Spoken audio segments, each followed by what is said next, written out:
Salam. Göndərdiyiniz o materialları araşdırarkən futbol və maliyyənin kəsişməsində doğrudan da çox qəribə bir detala rast gəldik. Bu dərin təhlilimizə xoş gəlmisiniz.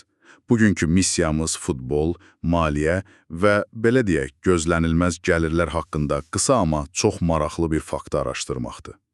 Və əslində bu faktın özü bizi də xeyli təəccübləndirdi, yəni detallar çox fərqlidir. Aha, çünki adətən yaşıl meydanda bir futbolçu zədələnəndə biz buna həm idmançı, həm də klub üçün sadəcə bir fəlakət kimi görürük.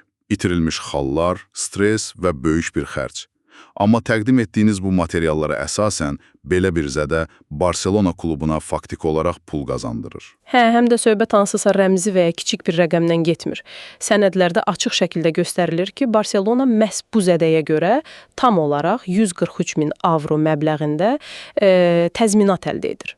Doğrudan. Yəni, sadəcə zədəyə görə pul alırlar. Məhz elədir. Sırf fiziki bir travma birbaşa klubun bank hesabına köçürülən rəsmi və çox dəqiq bir rəqəmə çevrilir.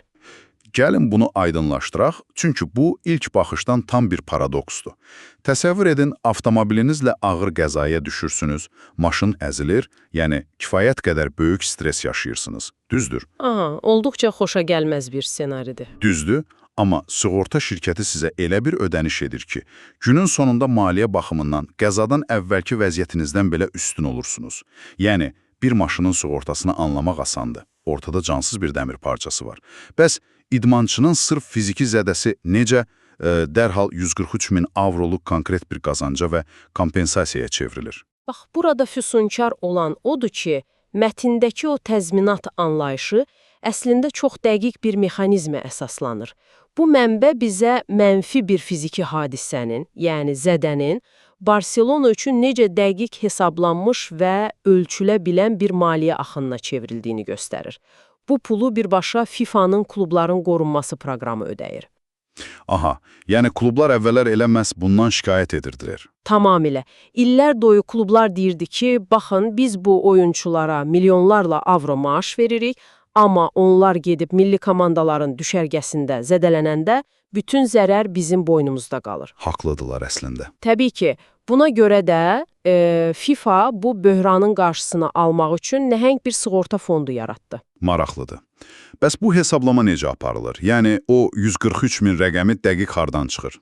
Mexanizm çox dəqiq və riyazidir. Oyunçu zədələnir və ilk 28 gün sadəcə gözləmə müddəti sayılır. Yəni, ilk bir ayda klub zərəri yenə də öz cibindən ödəyir. Bəli, ilk 28 gündə yük tamamilə klubdadır. Amma 28-ci gündən sonra FIFA hər buraxılmış gün üçün oyunçunun maaşına uyğun olaraq kluba kompensasiya ödəməyə başlayır. Oho, yəni bu 143 min avro sadəcə havadan götürülmüş bir rəqəm deyil. Qətiyyən. Bu, bilavasitə həmin oyunçunun illik maaşının günlərə bölünmüş formasıdır. Və mənbələrdən də görünür ki, əgər söhbət ulduz bir futbolçudan gedirsə, bu günlük limit hətta 20 min avroya qədər belə çıxa bilər. Düzdür. Hətta proqramın illik maksimum limiti də var. Bir oyunçu üçün bu təxminən 7,5 milyon avroya qədər çata bilər. Klublar artıq öz oyunçularına təkcə idmançı kimi yanaşmırlar. Aha, qorunması vacib olan böyük aktivlər kimi baxırlar. Məhz elədir.